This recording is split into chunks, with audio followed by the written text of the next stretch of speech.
Verlede week het ons by Efesiërs 4 vers 17 tot 24 stilgestaan en gesien dat die Christelike lewe 'n radikale verandering vra. Die aflê van die ou mens, die vernuwing van ons gedagtes, die aantrek van die nuwe mens wat na die beeld van God geskape is. Dis 'n groot, amper oorweldigende beeld, 'n hele nuwe identiteit. Maar 'n mens kan so by hierdie groot radikale verandering vashak dat jy nie by die proses uitkom nie. Proses, die klein veranderingkies in my lewe elke dag. Vandag lees ons uit Efesiërs 4 van vers 25 af. Daarom vermy die leuen en praat elkeen die waarheid met sy naaste, want ons is lede van een liggaam. Word kwaad, maar moenie sondig nie. Laat die son nie ondergaan oor julle woede nie. Moenie vir die duiwel plek gee nie. Die een wat nog steel, moet nie meer steel nie. Hy moet eerlik werk deur met sy eie hande te doen wat goed is, sodat hy iets het om vir die behoeftiges te gee. Nie 'n enkele afbreekende woord moet uit julle mond kom nie, maar eerder 'n woord wat goed is vir noodsaaklike opbou, sodat dit voordeel mag bring vir diegene wat dit hoor. En bedroef nie die Heilige Gees van God, deur wie julle met die oog op die dag van bevryding verseël is nie. Laat vaar alle bitterheid en woede en gramskap en geskreeu en gelaster saam met elke vorm van kwaad. Wees goedgesind teenoor mekaar met innige meelewing, terwyl julle mekaar vergewe soos God in Christus julle ook vergewe het. Volg dan die voorbeeld van God as geliefde kinders en leef in liefde. Net soos Christus ons liefgehad en homself ter wille van ons oorgegee het as 'n offergawe aan God, as 'n offerhande met 'n aangename geur. Sien, verlede week het ons by Efesiërs 4 vers 17 tot 24 stilgestaan en gesien dat die Christelike lewe 'n radikale verandering vra, die aflê van die ou mens, die vernuwing van ons gedagtes, die aantrek van die nuwe mens wat na die beeld van God geskape is. Dis so 'n groot, oorweldigende beeld, 'n hele nuwe identiteit. Maar 'n mens kan so by hierdie groot, radikale verandering vashak, dat jy nie by die proses uitkom nie. Proses, wat ons nou gelees het, die klein veranderingkies in my lewe elke dag. Ek is gered, ek het die ewige lewe, maar hoe lyk dit vanoggend en môreoggend in my lewe? Hoe lyk dit maandag tot volgende Sondag in my elke dag se skouerskuur met myself, met my gesinslede, my werkgewers en my werknemers? Sien, daardie uittrek van die ou lewe en die aantrek van die nuwe lewe moet prakties raak. Jy moet dit kan raak sien in jou eie lewe. Jy moet dit kan raak vat in jou eie lewe. Hierdie aflê, uittrek, aantrek moet konkreet wees en Paulus verduidelik dit nou. Daarom vermy die leuen en praat elkeen die waarheid. Word kwaad, maar moenie sondig nie. Die een wat nog steel, moet nie meer steel nie, maar iets gee vir die behoeftige. Nie 'n enkel afbreekende woord nie, maar eerder 'n woord van opbou. Laat vaar alle bitterheid en vergewe mekaar, soos God in Christus julle ook vergewe het. Uiters konkreet, breek en bou, waarheid teenoor leuns, woede sonder sonde, gee teenoor steel, opbouende woorde teenoor afbreekende woorde, vergifnis teenoor bitterheid. Dis asof Paulus sê, as jy wil weet of jy die nuwe mens werklik aangetrek het, moenie na groot oomblikke van toewyding kyk nie, kyk na jou woorde by die etenstafel, na jou reaksie wanneer jy kwaad word, hoe jy eties jou besigheid doen, hoe jy praat oor mense wat nie in die vertrek is nie. Ons kyk vanoggend na 5 veranderings in die nuwe mens en dan na die kern waaroor alles gaan. Die eerste een is waarheid in plaas van leuns, 4 vers 25. Daarom vermy die leuen en praat elkeen die waarheid met sy naaste, want ons is lede van een liggaam. Let op die rede wat Paulus onmiddellik daarby voeg, want ons is lede van een liggaam. Dit gaan nie net oor die feit dat leuns verkeerd is nie, maar oor die feit dat ons een liggaam is. Die liggaam kan nie vir homself lieg nie. Byvoorbeeld, wanneer jy in 'n baie groot doring getrap het, kan jy nie maak asof dit nie gebeur het nie. Die doring is in jou voet. Jy moet dit uitkry, anders gaan dit net nog seerder word. Jy kan dan ook nie op die grond gaan sit en maak asof jy dit uittrek en dan net verder stap nie. Dit gaan net seerder word. Jy moet dit uittrek. As my hand vir my voet lieg, kry die hele liggaam seer. Die liggaam luister na die liggaamsdele. Die een liggaamsdeel kan nie vir die ander een lieg nie. Dit gaan nie oor reg en verkeerd nie. Nee, dit gaan oor die feit dat dit eintlik onmoontlik is dat die hand vir die voet kan lieg.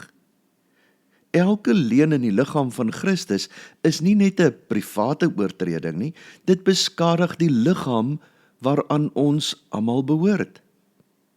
Waarheid praat is dikwels ongemaklik. Dit is makliker om te sê, dit gaan goed, as om te erken ek sukkel. Dit is makliker om iemand se werk te prys as om eerlike, opbouende kritiek te gee. Maar 'n gemeenskap wat op klein, vriendelike leuns gebou is, kan nooit werklik lede van mekaar wees nie, net vreemdelinge wat beleefd is. Breek jy of bou jy? Die tweede punt is, word kwaad maar moenie sondig nie. Efesiërs 4 vers 26 en 27. Word kwaad, maar moenie sondig nie, laat die son nie ondergaan oor julle woede nie, moenie vir die duiwel plek gee nie. Word kwaad, maar moenie sondig nie. Dis 'n merkwaardige sin, want dit veronderstel dat kwaad word op sigself nie sonde is nie. Ons word kwaad. Ons moet kwaad word as ons onreg, wreedheid, uitbuiting, korrupsie en sulke dinge sien. Maar Paulus stel dadelik grense aan ons kwaad wees. Laat die son nie ondergaan oor julle woede nie. Woede wat 'n vashou plek aan jou lyf kry, verander in iets anders. Bitterheid, wrok, 'n koue oorlog wat weke of jare kan duur. Haat. Die opdrag is nie, moet nooit kwaad word nie, maar moenie toelaat dat jou kwaad wees 'n permanente inwoner in jou gedagtes en hart word nie. Los dit op, of los dit uit, voor die dag verby is. En die rede is ernstig, moenie vir die duiwel plek gee nie.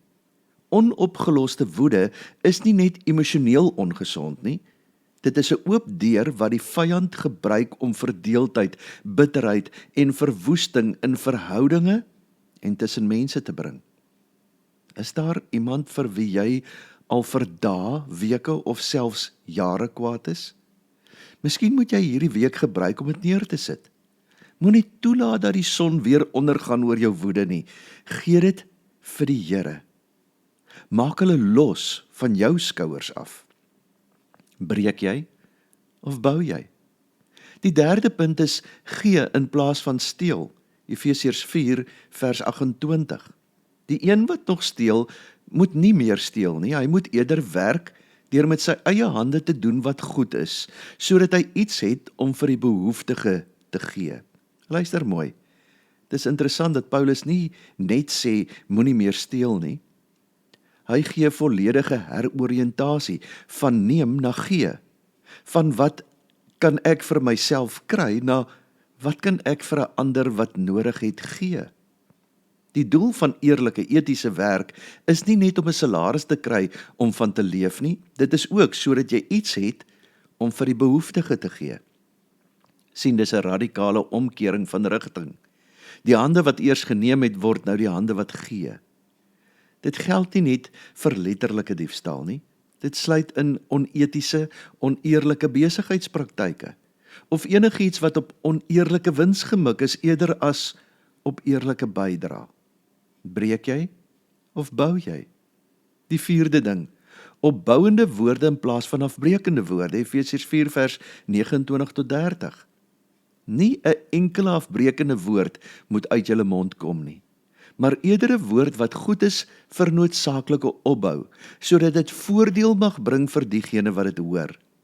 En bedroef nie die Heilige Gees van God, deur wie julle met die oog op die dag van bevryding verseël is nie. Dit gaan nie net oor vloekwoorde nie, dit sluit alles in wat afbreek eerder as opbou.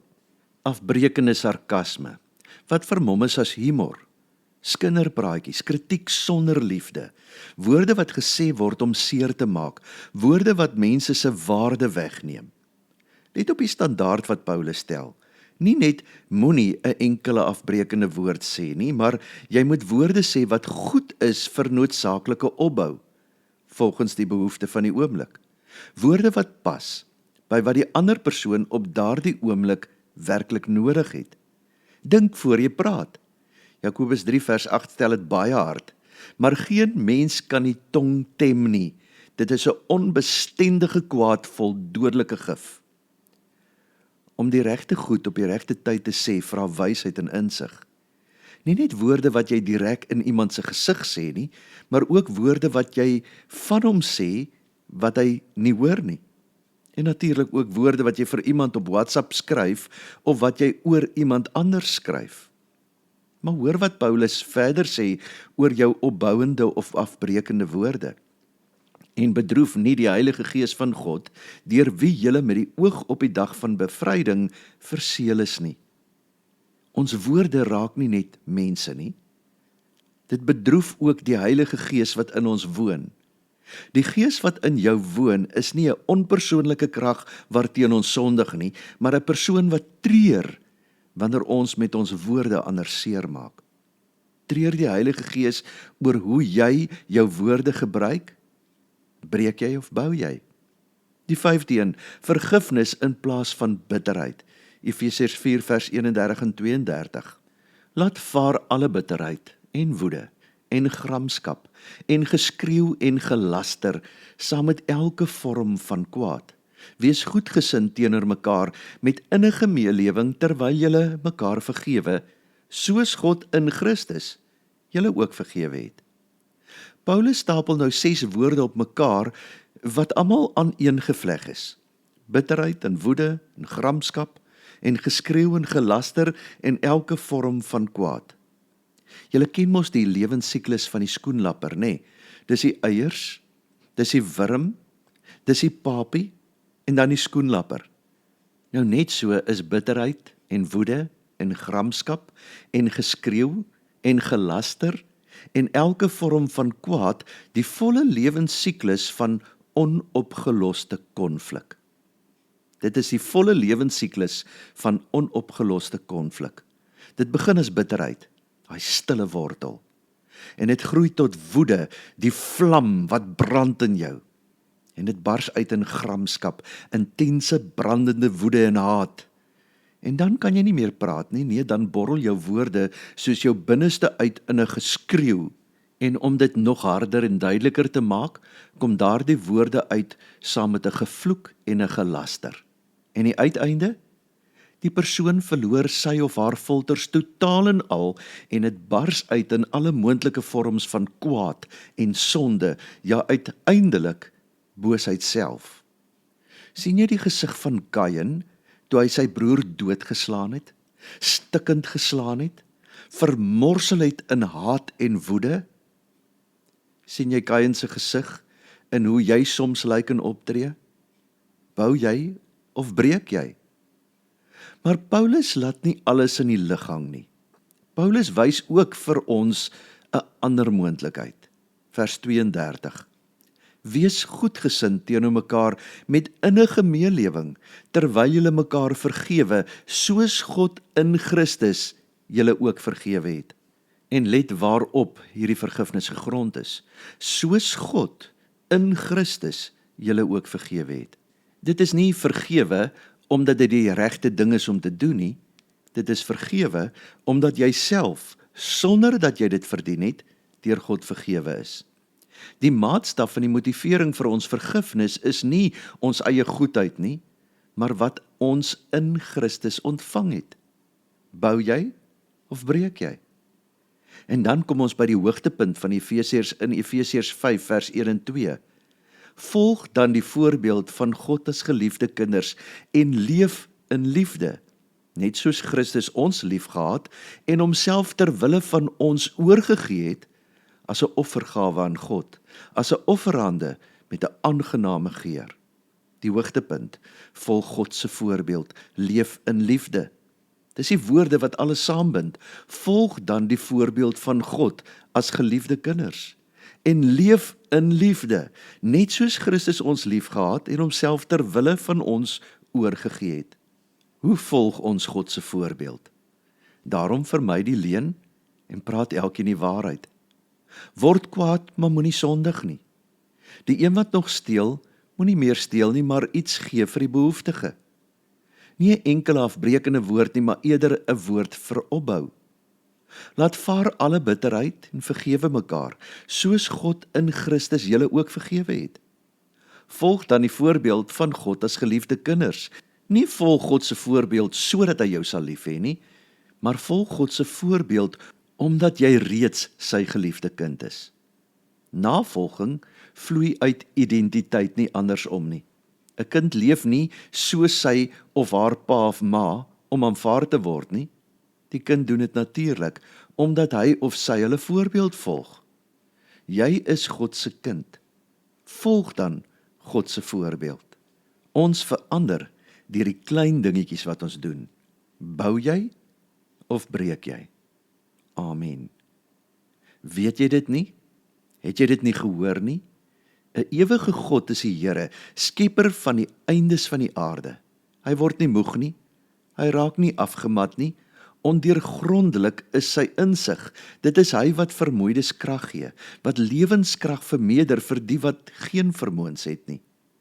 Aan hom, wat deur sy krag wat in ons werk, die mag het om oneindig meer te doen as alles wat ons bid of dink. Aan hom kom toe die heerlikheid in die kerk en in Christus Jesus, deur alle geslagte heen, vir ewig en ewig. Amen.